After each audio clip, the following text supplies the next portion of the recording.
महाराष्ट्र विधानसभा चुनाव में महज 10 दिन शेष है और सभी 288 सीटों पर वोटिंग के लिए तैयारियां जोरों पर हैं। इस चुनावी मौसम में एमवीए और महायुति दोनों ही प्रमुख गठबंधन सीएम के चेहरे को लेकर असमंजस में है।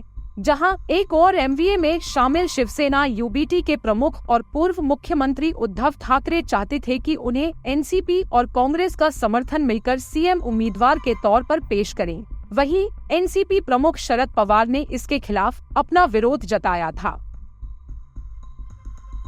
अब चुनाव से कुछ दिन पहले शरद पवार ने सीएम उम्मीदवार को लेकर अपना रुख स्पष्ट कर दिया है।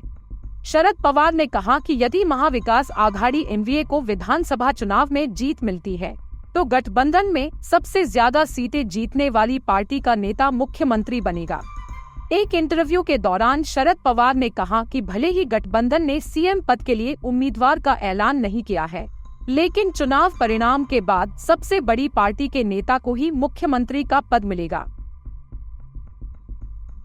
शरद पवार ने यह भी माना कि लोकसभा चुनावों के बाद विपक्ष की आक्रामकता में कमी आई है, लेकिन मुख्यमंत्री बनने के लिए यही सामान्य समझ है कि सबसे बड़ी पार्टी का नेता ही सत्ता में आएगा।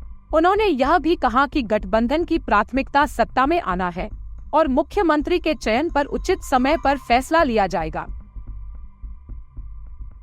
यहाँ ध्यान देने वाली बात यह है कि उद्धव ठाकरे के लिए यह नई स्थिति चुनौतीपूर्ण हो सकती है, क्योंकि शरद पवार ने पहले भी उद्धव ठाकरे की उम्मीदवारी का विरोध किया था।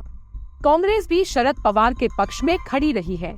ऐसे में उद्धव ठाकरे के सामने सबसे बड़ी चुनौती यह होगी कि उनकी पार्टी शिवसेना यूबीटी को सबसे ज्यादा सीटें मिले ताकि वे मुख्यमंत्री बनने का दावा पेश कर सकें।